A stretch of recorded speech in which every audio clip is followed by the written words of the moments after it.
അസ്സലാമു അലൈക്കും വറഹ്മത്തുള്ളാഹി വബറകാതുഹു.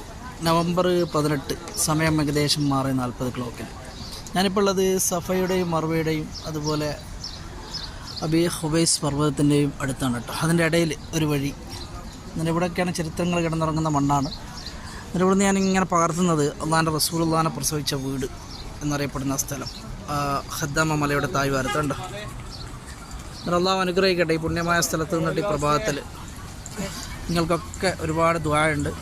അതുപോലെ അള്ളാഹു റസൂൽ ചന്ദ്രനെ പിളർത്തി എന്ന് പറയുന്ന രണ്ട് പർവ്വതം, ഒന്ന് നമ്മൾ ഈ കാണിച്ച അബി ഖുബൈസ് പർവ്വതവും അതുപോലെ തന്നെ അപ്പുറം ആ സ്ഥലത്ത് ജബൽ ഖുബൈഖാൻ ആ ഭാഗത്താണ് കാണുന്നത്. എന്നാൽ ഈ രണ്ട് സ്ഥലത്തിൻ്റെ ഇടയിലാണ് ഉള്ളത്. അതുപോലെ മറുവ. എന്നാൽ പഠിച്ചവൻ അനുഗ്രഹിക്കട്ടെ നമ്മുടെ മാതാപിതാക്കളിലും മക്കളിലും കുടുംബാദികളിലൊക്കെ അള്ളാഹു അനുഗ്രഹങ്ങൾ വർഷിച്ചേരട്ടെ. ആമീൻ യാ റബ്ബൽ ആലമീൻ. നല്ലൊരു പ്രഭാതം മക്കയിൽ നേരുകയാണ് കേട്ടോ. ഈ കാണുന്നത് അബൂജാലിൻ്റെ വീടാണ് കേട്ടോ. കണ്ടോ ഇത്